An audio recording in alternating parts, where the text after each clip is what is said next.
We're back. Time for another edition of the Carolina Insider. Jones and Adam here with you. It's Thursday. It's time to take a drive around social media. Adam will guide us. Tar Heel country. Let's ride. We'll start with field hockey. Of course, where else would we start?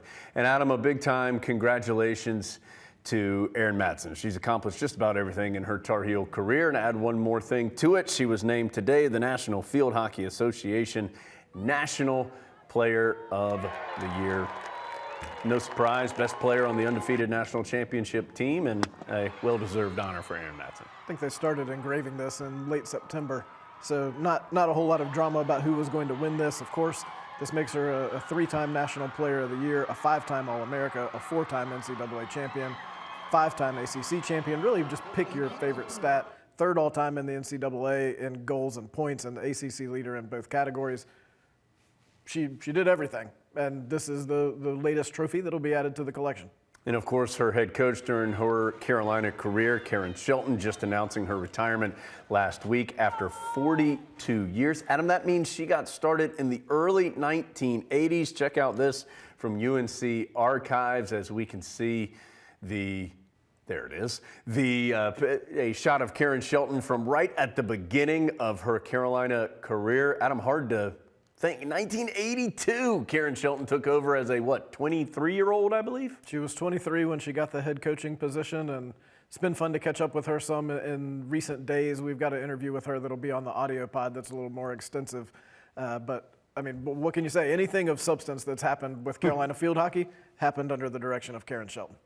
All right, let's turn the corner to basketball, and we'll start off with somebody you may not want to run into turning a corner, a big man, Day'Ron Sharpe with the Brooklyn Nets, of course. And Day'Ron's been with the Nets some. He's been in the G League some as well, been bouncing back and forth between the big club and the G League. But, Adam, he was certainly with the big club here with this one, and you see a nice game and a nice finish here against the Pacers as well. The Nets were facing some injury troubles, and so had to give Day'Ron a chance, and he really took advantage of it. 20 points and 12 rebounds and that. As Day'Ron looks a little bouncier than he did when he was here in Chapel Hill. Yeah, he looks like in great shape, goes up, and he could always do that as he finishes strong at the rim. So hope to see Day'Ron continue to get some more time with the Nets. Adam, we've had some discussion here recently on the audio version of the podcast, all stemming from our trip to Bloomington, Indiana.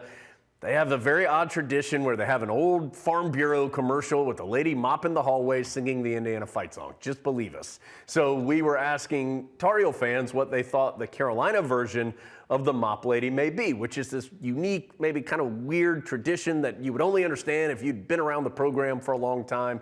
And a lot of folks said, Adam, the Blues Brothers.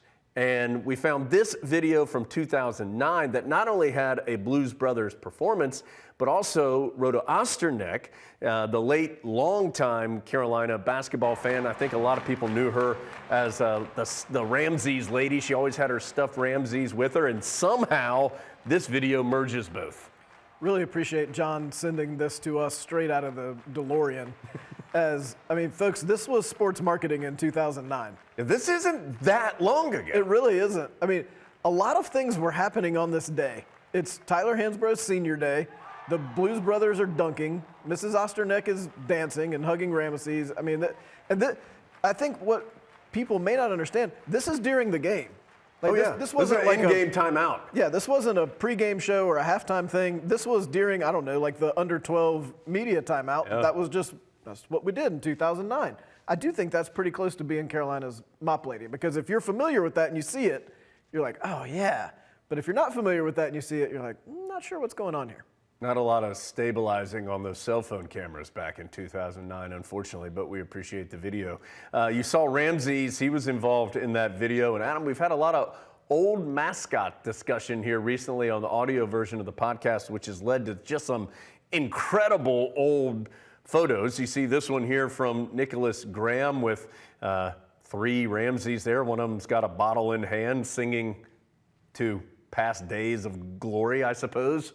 I guess. This all stemmed from a Jeremy Markovich story about some of these older logos, and what a treasure trove. Well, it gets a little crazy. Here's another one. Is this a Mrs. Ramses? We know there's a Miss Wolf at NC State, perhaps a Miss Ramses. Don't really know. She doesn't have any UNC markings on her. Unclear. Well, and what's under the hat? Like, is she a sheep? What's happening there? That's a great question. Mr. Ramses looks extremely excited. Yeah, that he's she's there. excited to see her. We go from some friendly mascot to some not nearly so friendly. Adam, the NC State mascot, just straight eating Ramses. You could sell a lot of those over in Raleigh, I bet. But again, this is before sports marketing and licensing existed. It was the Wild West. Well, and this wasn't the only mascot that Mr. Wolf was violent against. He's breaking the Demon Deacon's leg. Clearly, look at the Demon Deacon's face. He doesn't like this, but at least he does have his pants on, which is good. Yeah, well, which is more than we can say for this next one, where the Duke mascot just, he has given it to the other three mascots in a variety of ways, Adam. Well, I think Ramses really gets off light here. As if you look at what's happening to Mr. Wolf and to the Demon Deacon, I think Ramses is like, he's got a chance of bucking off the Blue Devil. Yeah. The other two do not have a chance. Yeah, that might be it for Mr. Wolf in that one. And then I always love this old mascot for the Tar Heels, the angry face of Ramses. But Adam, we have come to learn as we lose our childhood innocence, there's old angry face Ramses. A lot of people use that.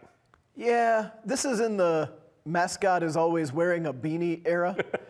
And a lot of folks wanted to use Ramses, including Westchester State, which Jones, just an incredible connection. Both Karen Shelton and Kevin Guskowitz went to Westchester State. Yeah, there you go, yeah. Then show up, become Tar Heels, and they just sort of painted the Westchester mascot, and there we go, we're ready. Yeah, maybe it was just the mascot that really tied us all together. It's not the whale or the bell. It's the angry mascot face. Okay, let's go to some pod stuff. I don't even know, why do we get this, Adam? A goose faucet? What is this? The suggestion was that perhaps this could be the fixture in Pod World headquarters. I'm not sure how you know that we don't already have this. Yeah, that's right. Well, that's not the only goose art we have today, obviously. Look at that one. Brady Manick, proud. He's over in Australia, proud of that right now. That's impressive. I like that. Okay, let's go. This was a couple weeks ago. I got to be, let's not make a big deal about this. I was a celebrity judge at a food contest, and it all went to charity, of course. And I was there with Miss North Carolina, and Miss North Carolina asked me to do a TikTok. And Adam, when Miss North Carolina, see, there she is, asked you to do a TikTok, you do it. Did she demonstrate for you what she wanted you to do? Yeah. Okay. She said, you just got to dance like this. I said, well, I can do that. Look at that. Look at my moves. I mean, the only thing I would say is you're not looking at the camera like this other guy. Yeah. You're really locked in. Yeah. I'm focused on my dance moves. Yeah, see, there we go. But she's not looking at the camera either. Maybe you're the only one. I think I'm really the one who handled TikTok correctly. It's Christmas time. Of course, that means inflatables in my yard. And sadly, this is not one of them. That is quite an inflatable.